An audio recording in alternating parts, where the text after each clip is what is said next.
continuando, vamos lá, trajetória nazista na Alemanha, tá? Então, em 1921, Adolf Hitler se tornou um dos líderes do partido. Adolf Hitler, gente, ele não era o cara que fundou o partido nazista, tá? Ele era um membro do grupo. Na verdade, ele nem era alemão, ele era austríaco. O pai dele morreu, ele era muito pequeno, ele era bem criança. A mãe dele se casa novamente e o nome Hitler não é do pai dele, o nome Hitler é do padrasto dele, tá? Da família do padrasto, que na verdade era Hitler, Hitler, com um D, não com T. Quando a mãe dele, pediu ao padrasto que o registrasse, o padrasto foi registrar, o cara do cartório entendeu errado e escreveu Hitler, por isso o sobrenome ficou dessa forma. E ele então era um garoto bem católico, que frequentava muito a igreja, inclusive, por volta ali de 11, 12 anos, ele tinha o sonho de ser padre, e ele chegou a ser coroinha e tudo mais. Mas aí, se eu não me engano, parece que o padrasto dele faleceu e ele ficou revoltado com a vida, tá? E ali então ele abandona a igreja, deixa de ser coroinha e passa a se dedicar às artes, tá? Ele era um cara que gostava de pintura, gostava de fazer artes plásticas.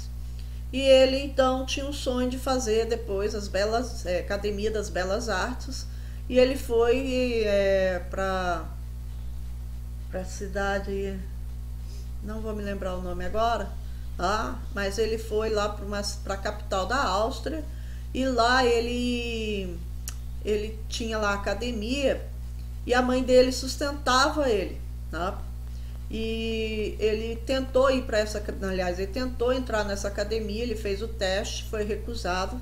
Depois ele faz o teste novamente, é recusado de novo. Ele foi considerado um artista medíocre.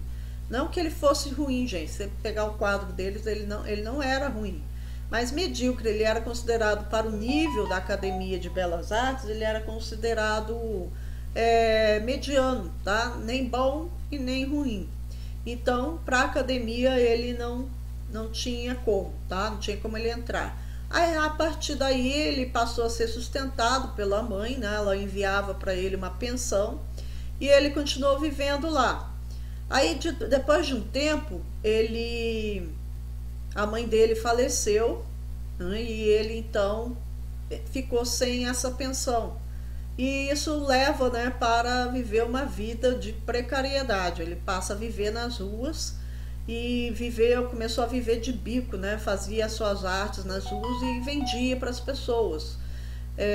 E às vezes ele conseguia dinheiro, aí ele ia para um albergue, às vezes não, ele acabava até dormindo nas ruas. Aí ele, nesse momento, ele teria que servir no exército da Áustria, e ele não quis, tá? Então ele se recusa e ele vai embora para a Alemanha. Aí quando ele chega na Alemanha, estourou a guerra, já era 1914 e estourou a guerra. Aí ele era um cara que admirava demais a Alemanha, tá? Muito, muito, e tinha loucura pela Alemanha.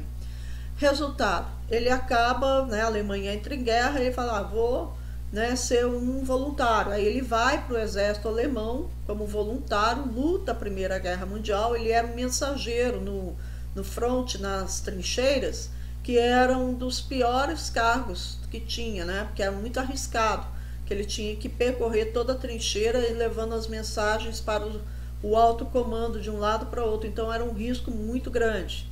E ele acaba ferido, ele acaba ferido 2 vezes.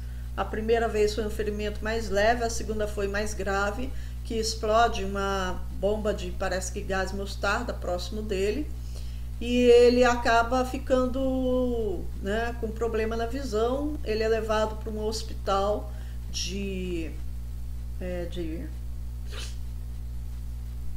psiquiátrico, porque o médico ele constatou que na visão dele não tinha problema nenhum, que ele passou a acreditar que estava cego.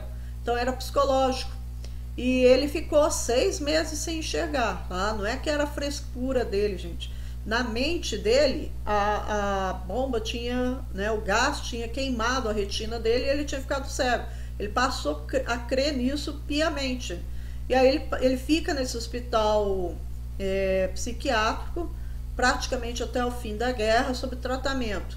Tanto é, ele tinha vergonha desse fato, tanto é que depois, né, no final da guerra, ele, na Segunda Guerra Mundial, né, ele já como Führer, ele ordena que destruam, né, os documentos desse hospital que ele ficou lá, os documentos do passado dele.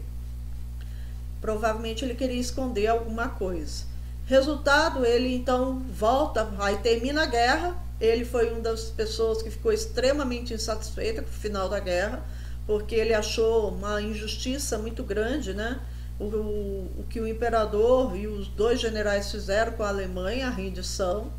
Ele também achou que os responsáveis por tudo aquilo, né, por trás de tudo aquilo, eram banqueiros judeus, eram pessoas que tinham muito dinheiro, que portanto eram judeus.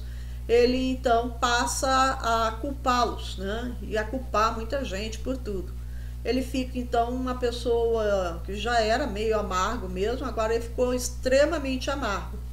E ele volta então para a Alemanha, e lá na Alemanha ele começa a frequentar uma cervejaria que tinha lá os voluntários da guerra, né, os caras que tinham lutado na Primeira Guerra, e alguns deles eram nobres, era da nobreza, outros eram burgueses, e eles se reuniam e começavam a discutir a situação da Alemanha, e a partir dessas discussões, né, eles chamaram Hitler, né, para compor o grupo, já existia a ideia do nazismo, e aí então eles vão fundar esse grupo aí.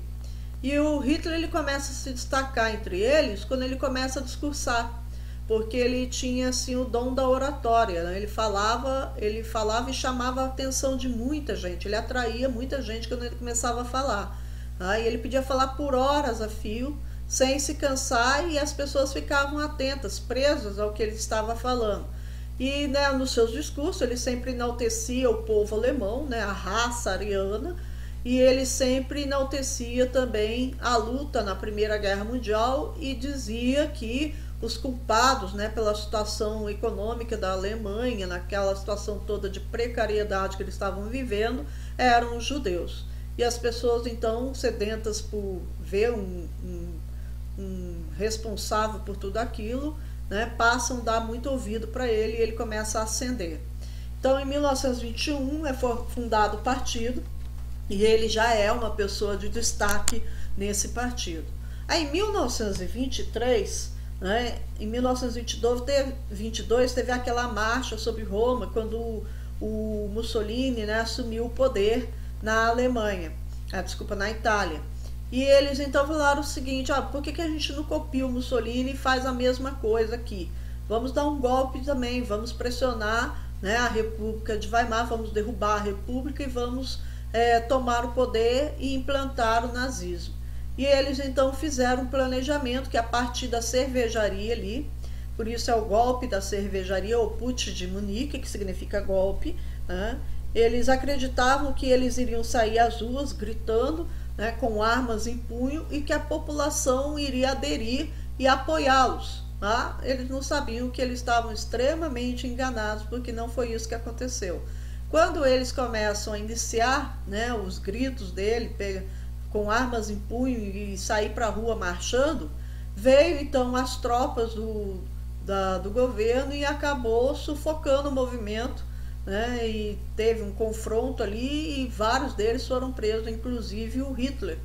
E aí eles foram para julgamento, foram presos por, né, insurreição, né, por rebelião, e eles pegaram cerca de 5 anos de prisão. O Hitler pegou 5 anos de prisão. Só que ele não fica os 5 anos de prisão, tá? Ele fica só 9 meses. E aí ele fica 9 meses preso. Nesse período que ele ficou 9 meses preso, ele escreve o livro Mein Kampf, tá? Que significa Minha Luta. Nesse livro, ele deixa muito, ele fala sobre a vida dele, logicamente que ele enaltece a vida dele, né? Ele se coloca como o suprassumo, como o Superman, né? Como cara fora de série, cheio de virtudes, né? Ele não coloca nenhum defeito em relação a ele mesmo. E ele então escreve também, né, as diretrizes do que será agora o Partido Nazista. A partir desse livro, Mein Kampf, que vai ocorrer novas diretrizes para o partido, que vão estar fundamentados basicamente em dois conceitos: o antissemitismo, que é o principal pensamento dos nazistas, né? E a ideia da criação de um espaço vital. Tá? Vou falar primeiro do espaço vital, depois do antissemitismo.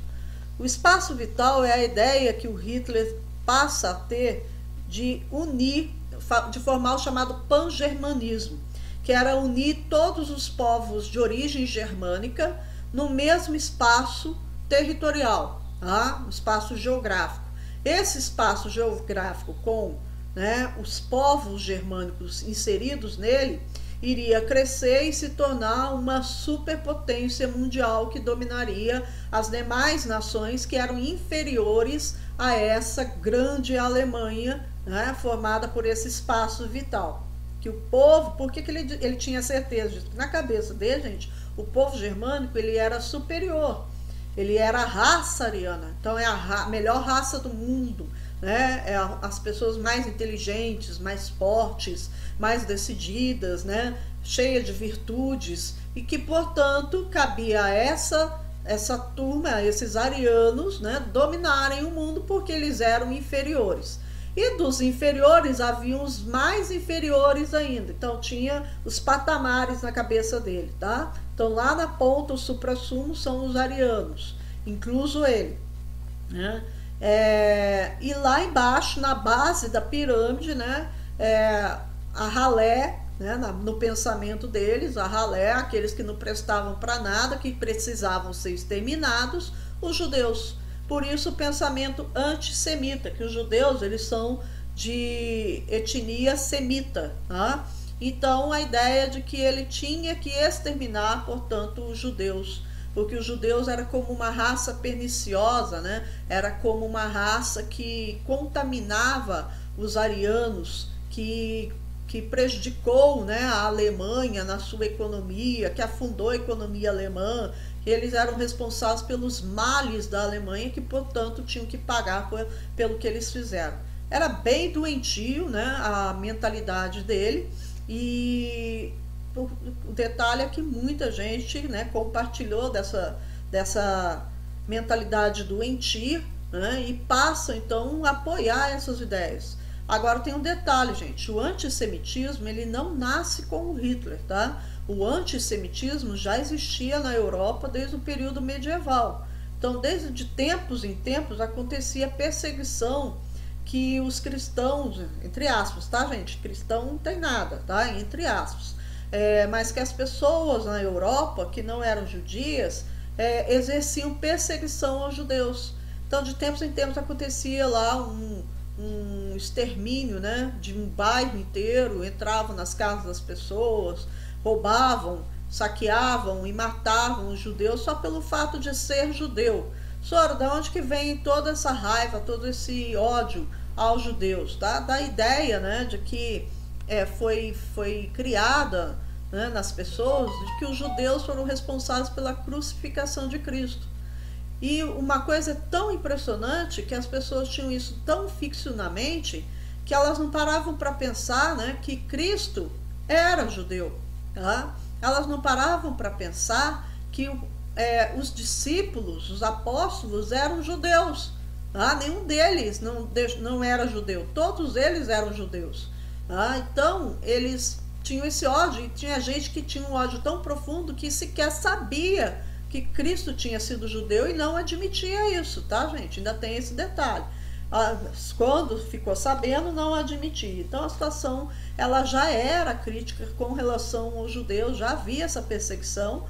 E o que o Hitler fez? Ele só se aproveitou do momento, ele só insuflou isso ainda mais na população, através dos seus discursos, né?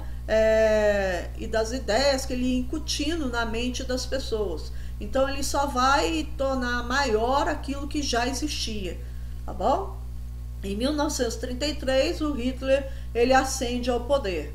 Então, lembrando vocês, 1933 é aquele período no pós-crise de 29, né, que está ocorrendo a ascensão dos nazistas ao parlamento. Aí, em 1933 teve eleições para 32, teve eleições para presidente na Alemanha, tá? Estava competindo o Hitler pelo partido nazista, o Hindenburg, que era aquele general que já era presidente da Alemanha e estava se candidatando, se recandidatando, tá? Seria reeleito. E aí então o Hindenburg vence, ele tinha um prestígio enorme, o Hitler sai derrotado, mas também estava tendo eleições para o parlamento e os nazistas, tá, através de fraudes eleitorais, conseguiram ascender muitos cargos, ocuparam muitas cadeiras no parlamento. A partir daí começa uma pressão em cima de Hindenburg. Eu vou parar por aqui por causa do tempo do vídeo, mas a gente continua no próximo. Até lá, gente!